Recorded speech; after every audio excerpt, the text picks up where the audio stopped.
between the two games? Uh, I don't have that answer right now, but you definitely have to credit Boston. It's not that they just came in with great urgency and physicality. They did have that for sure. They also played well. They played really well on both ends. We know what they're capable of defensively.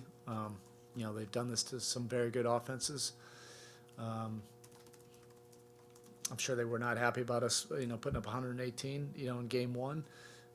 They came out and were very disruptive and got us out of our normal rhythm and flow.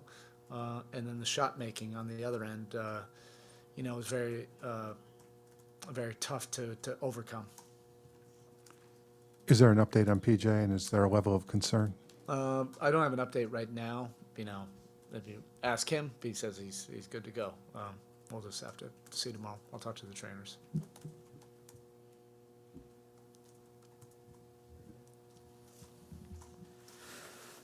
When you have a game like this where the scoreboard is as lopsided as it is, do you leave the court thinking that there are things that you'll be able to take from this and learn from and move forward as a group? Yeah, I mean, that's definitely part of the process in the playoffs. Look, you get to this point, of the conference finals, you just have very good teams. You have, teams without, many weaknesses. It's great competition. This only counts as one. That's what the,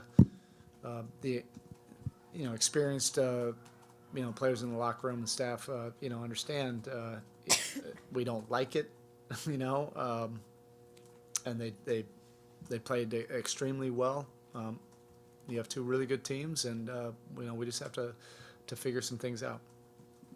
So for as great as Jimmy has been in these playoffs, when he's kind of trying to will it himself like he was in the third quarter, is that a good outcome for the offense? Is that what you want the offense to look like? Well, he's got to do whatever we need, and that's going to be like A to Z, on the menu. But we're facing a very good defense, so we have to do things, with great detail, with purpose, and they can flatten you out just like we can flatten teams out. This is the thing about competition. We have two really good defensive teams. We can, when we're at our best, we can make, them, look a certain way, and they definitely made us look a certain way tonight. We have to, figure some things out where we can get to what we want to get to, even though they're trying to take away, what we want to get to. Coach, what do you think was the biggest difference in the first half in the sense of just their approach, Boston's approach that created that huge lead? It's not just the approach; they played well, and I wouldn't just say that it was because they had great desperation and urgency. It wasn't a matter of us not wanting or us not on edge. We really got outplayed in a lot of areas. Defensively, the shot making, that got us out of what we normally do. And that's what, shot making can do. If you start the game 9 of 11 for 3, that'll get you out of your habits, pretty quickly. And then we didn't respond, well on the other end either.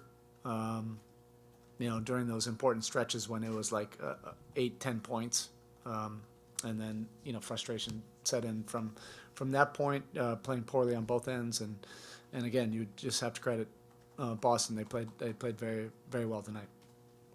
Erik, both Jimmy this week and the broadcast tonight said Kyle is close to returning. I know you had no update yesterday. Is it Still realistic to don't- expect that? Yeah, I don't. All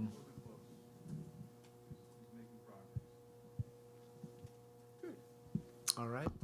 All right, Coach, thank you. All right. Thank you. Erik, practice? No.